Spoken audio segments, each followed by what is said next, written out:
In 1980, the richest people on planet Earth did not live in New York City. They didn't live in London, and they didn't live in Saudi Arabia.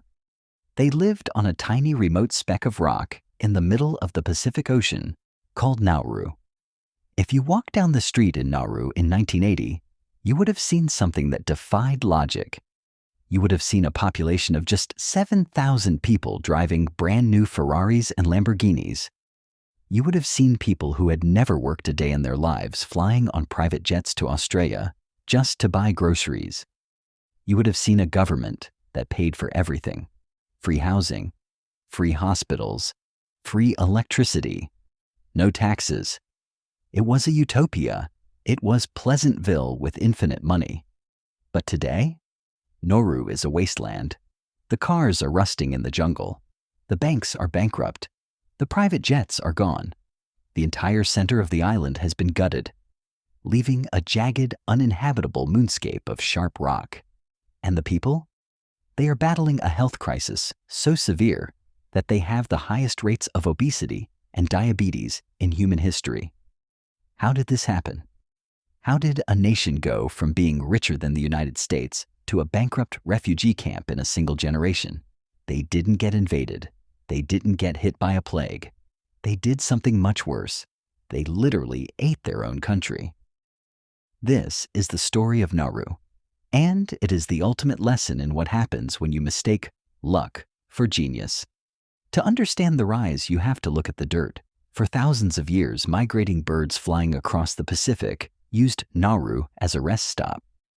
And for thousands of years, those birds did their business on the rocks. Layer after layer of bird droppings, guano, built up over the centuries.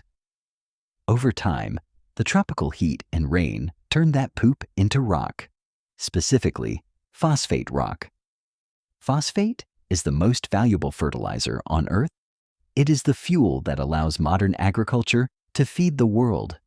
And Nauru was basically a solid block of pure high-grade phosphate. For decades, foreign powers, Germany, Japan, Australia, mined the rock and took the profit.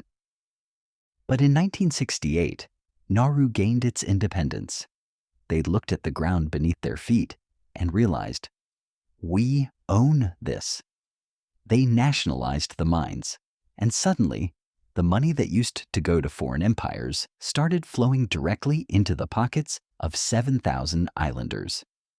The wealth was staggering. In the 1970s and 80s, Nauru's GDP per capita was the highest in the world. It was $50,000 per person when Americans were making $12,000. Imagine if every single person in your neighborhood won the lottery on the same day. That was Nauru. But money does strange things to the human brain when you don't earn it. The Nauruans stopped working. Why would you work in the tropical sun when the government sends you a check every month? They brought in foreign laborers, mostly from China and Tuvalu, to do the actual mining. The Nauruans became the executives. They spent their days fishing, relaxing, and spending. And the spending became legendary. The chief of police famously imported a bright yellow Lamborghini Countach. There was just one problem. Nauru is only 8 square miles. It takes 20 minutes to drive around the entire island. The speed limit is 25 miles per hour. So you had a supercar capable of doing 200 miles per hour, stuck behind a truck, driving in a circle forever. Eventually, the Lamborghini ran out of gas. Or it broke down. And because there were no mechanics on the island who knew how to fix a V12 Italian engine, they just left it there. It became a rusted monument to their hubris. But the Lamborghini was just the tip of the iceberg. The government created Air Nauru. For a tiny island, they bought a fleet of 7 Boeing 737 jets. These planes weren't for tourism. They were for the locals. Nauruans would charter entire jets to fly to Melbourne or Singapore for shopping trips. These planes would often fly with only 2 or 3 passengers on board. The pilots were told, "Don't worry about the fuel cost. We have the phosphate." But the most dangerous spending wasn't on cars or planes. It was on food. Before the money, Nauruans ate a healthy diet: fish, coconuts, root vegetables. They were fit. They were strong. But with the wealth came Western processed food. Why climb a coconut tree when you can buy imported Spam? Why fish when you can buy KFC? Canned meats, soda, sugar, and fast food flooded the island. It became a status symbol. Eating imported food meant you were rich. Eating native food meant you were poor. So they ate the rich food. All of it. Today, 94% of Nauru's population is overweight. Over 40% suffer from type 2 diabetes. The average life expectancy plummeted. They traded their health for convenience. But while the people were getting sick, the land was dying. Phosphate mining is strip mining. You have to scrape away the topsoil and the jungle to get to the rock. Once you dig out the phosphate, all that remains are tall, jagged pinnacles of limestone. They look like tombstones. They are sharp, barren, and useless. Nothing grows there. You can't build on them. You can't live on them. Year by year, the mines expanded from the center of the island outward toward the coast. The people were literally living on the rim of a crater that was consuming their home. They were selling the ground they stood on, and they knew it would end. Everyone knew the phosphate wasn't infinite. So, the government decided to invest. They created the Nauru Phosphate Royalties Trust. At its peak, this fund held over $1 billion. The plan was simple. Invest the money now, so when the phosphate runs out, the interest will support the country forever. It was a good plan. But they handed the checkbook to the wrong people.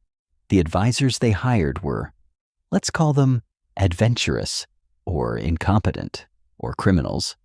Instead of buying safe stocks like Coca-Cola or Apple, they bought weird, flashy assets. They bought a skyscraper in Melbourne, which they jokingly called Nauru House. They bought hotels in Hawaii, but the masterpiece of their stupidity happened in London. In 1993, a government advisor convinced Nauru to finance a West End musical. It was called Leonardo, A Portrait of Love. The plot? A fictional romance between Leonardo da Vinci and the Mona Lisa. It sounds bad. It was worse. Nauru pumped millions of dollars into this show. They flew the entire cabinet to London for the premiere. The critics destroyed it. One review called it a towering monument to bad taste. The show closed after a few weeks. Nauru lost everything they put into it. Then came the scammers. When the world found out Nauru had $1 billion and no financial oversight, every con artist in the world bought a plane ticket. They sold Nauru fake prime banknotes. They sold them bad real estate. They siphoned off millions in consulting fees. By the early 2000s, the phosphate was gone. And the trust fund? It was gone too. From $1 billion to nearly zero. The real estate was seized by banks to pay off debts. The planes were repossessed. The Lamborghini was rust. Then the lights went out. Literally. The government couldn't afford to buy diesel for the generators. The Kuwait of the Pacific was suddenly in the dark. People who had grown up with free everything suddenly had nothing. No jobs, no food, no money, and no land. Remember, they had mined 80% of the island.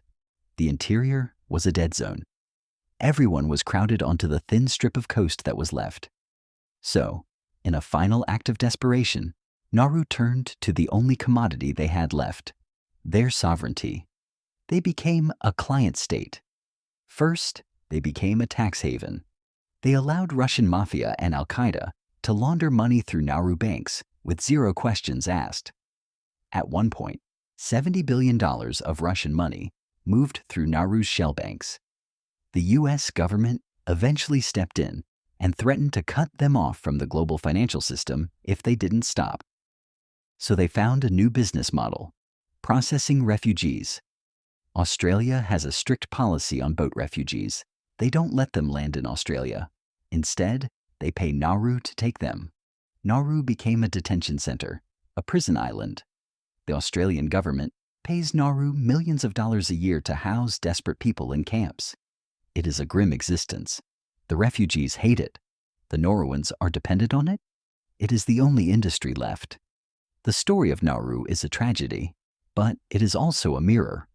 We look at them and think, how could they be so stupid? How could they buy Lamborghinis when they knew the mine would run out? But look at the world today. We are doing the exact same thing, just on a larger scale. We extract resources as fast as possible. We prioritize short-term consumption over long-term survival. We eat the processed food that kills us because it's easy. We borrow money against a future we haven't earned. Nauru isn't an anomaly. Nauru is a preview. They just got to the end of the timeline faster than the rest of us because their island was small. They are the canary in the coal mine, or rather the bird on the phosphate rock. Today, if you visit Nauru, you can still see the pinnacles, miles and miles of gray sharp rocks standing in the sun. They stand like gravestones for a nation that won the lottery and burned the ticket. The Lamborghini is gone. The money is gone. But the rocks remain. A permanent reminder that you can eat your country, but you can't eat money. If you want to know about other nations that collapsed from greed or the financial mistakes that wipe out empires, make sure you are subscribed. We are documenting the fall. Don't be Nauru. I'll see you in the next collapse.